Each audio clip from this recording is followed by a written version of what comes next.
ni Paul na makita at maabot nating lahat na meron tayong full assurance of the understanding to the acknowledgement of the mystery of God. Amen? And to the Father and on Christ. No? In whom we have hid, in whom are hid all the treasures of wisdom and knowledge. Amen. You may take your seat this morning. Of course, this morning, alam natin na tayo po ay hindi na po ito basta-bastang mensahe ang dala natin. We heard yesterday. Amen? Narinig natin na hindi na nasa kondisyon tayo ng Laodicea, pero bumukas na po ang pintuan sa Revelation chapter 4 verse 1. And sabi ng Bible, and John, when I look up, sabi niya, a door open in heaven. And that is for the bride. Shall we say amen? At ang pinreach ni Pastor Nestor kahapon, we are His branches. At alam natin, ang Great Commission natin ngayon ay hindi na Matthew 28:19. The Great Commissions of the bride in these last days is Revelation 10:8-11. Prophesy again, eat the book, and prophesy again. That's why sa morning na ito, ako ay lalagyan ko po ng konting pamagat yung aking exhortation, the purpose of the message. Amen. So, Paul clearly stating that because of the statement, because of the revelation, the way it is being served, mga kapatid, kung paano si Paul magsulat ng mga bagay, mga kapatid, kung paano pinarating sa kanya, alam niya na hindi ito maintindihan ng lahat. At sa mga nagbabasa, it must be cause of great conflict. Amen? Pero mga kapatid, of course, sa mga pinili ng Diyos, hindi yan magkikomplikado. At ang tinutukoy ni Paul, kailangan makarating tayo doon sa full assurance of understanding to the acknowledgement of the mystery of God and of the Father and of Christ. God did. Amen? So, kailangan makarating tayo doon sa understanding kung ilan ba talaga ang Diyos. Amen? Ilan ba ang Diyos? Father, Son, and Holy Ghost. Amen?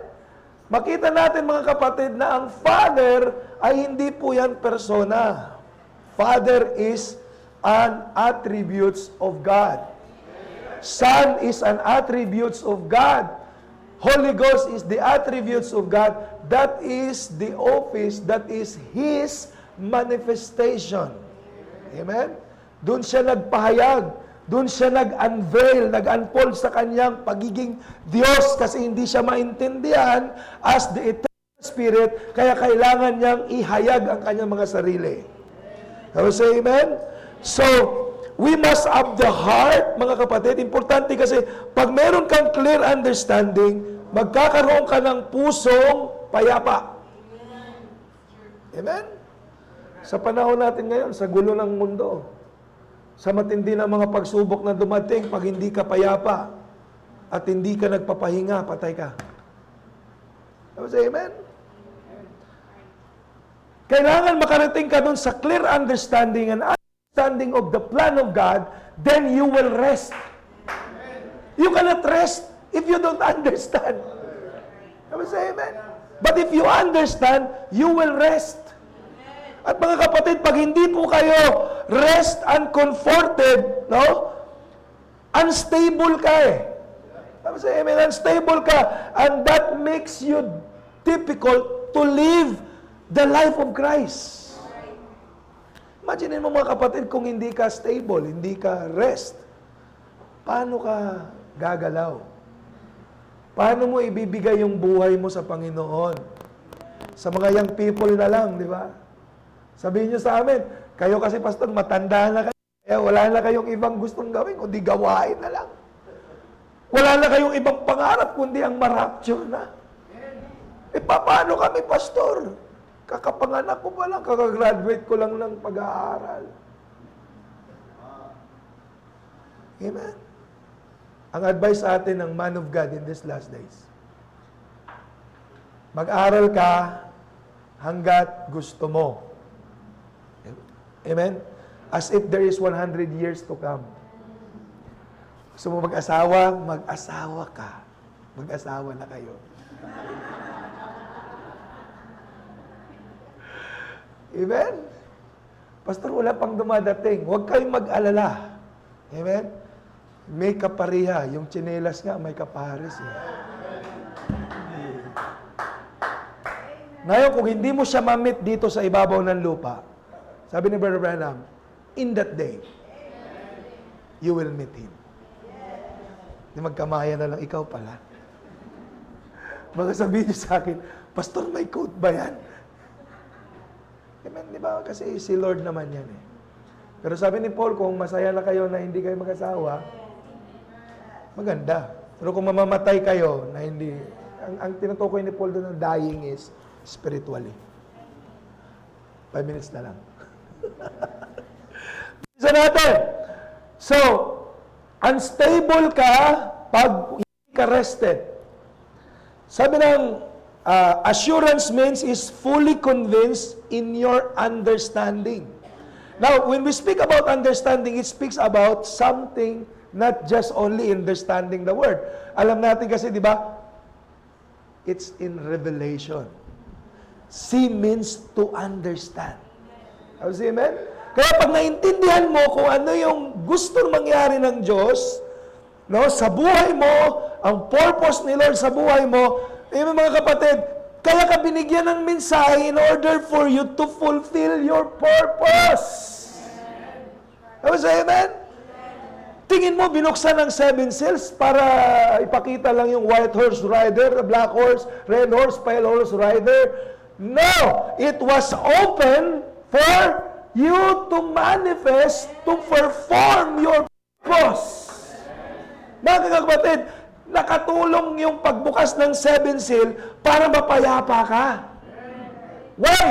You will know when the opening of the seal, pag nabuksan sa iyo ang selyo, alam mo na ang may control sa lahat ng bagay, amen? Si Kristo pala ang nasa dulo. Sino ba ang 7 seals? Christ in the word form. Eh kung alam mo, ang nag-aabang pala sa iyo si Kristo. Amen? Siya pala yung great author. Siya pala yung great master builder. Amen? Sa Ilonggo pa, pahuway na lang ko Okay na ko mahatag ko tanan sa Ginoo Bahala man ako, wala na na may basta itugyan ko na tanan sa Diyos. Amen? Imagine mo mga kapatid, kung hindi ka rested, kung hindi mo ipaubaya ang buhay mo sa Panginoon, amen, pag dumating si Lord mamaya, kumusta ka? Sabi sa amen? Pero of course, sa ating mga message believer, alam natin na hindi tayo niligtas ni Lord ngayon. Niligtas na tayo ng Panginoon noon pa. Sabi sa amen? So, you must be very certain of God. You will only stable if you are fully convinced of God in your understanding. Ang convinced dyan, hindi pwedeng 90%. No. When you receive the message, hindi lang basta 10% o 50%. Ang convinced percentage is 100%. Kulang. 200%. 300%. 1,000%. I am convinced that Christ is more than able. Amen. Siyang higit na may kakayanan na gumawa sa lahat ng mga bagay na to. Ang gusto ng Lord, magpahinga tayo. So this message is more than just proper dress. Amen? Amen. This is more than just coming to church. This message is more than just long hair. Amen. So this message, when you eat the book, amen, when you eat the message, that makes you to fulfill your purpose to become a better husband, to become a better wife, to become a better child, and to become a better church member.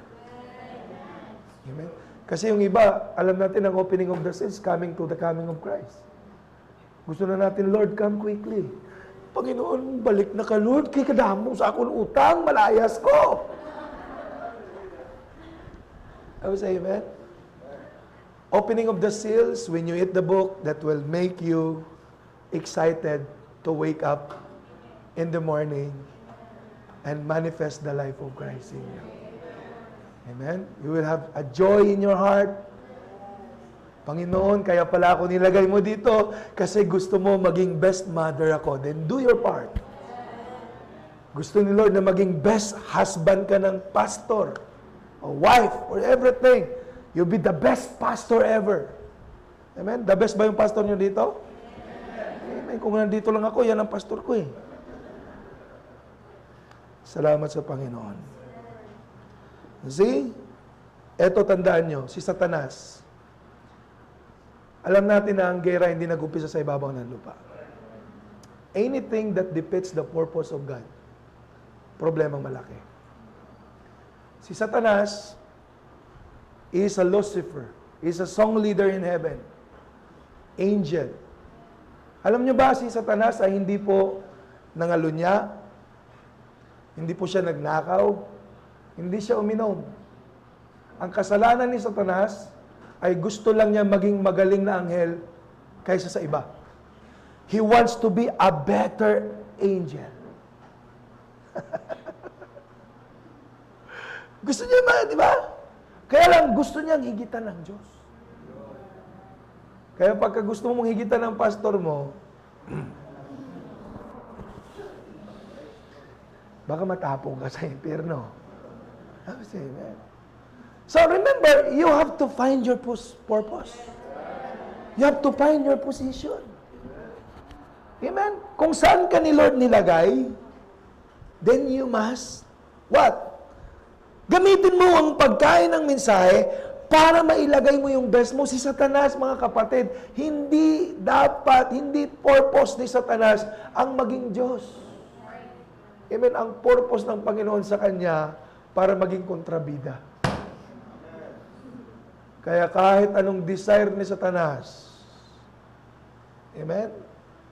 Dahil purpose ni Lord na itapon siya para guluhin ang mundo. Hallelujah! Amen?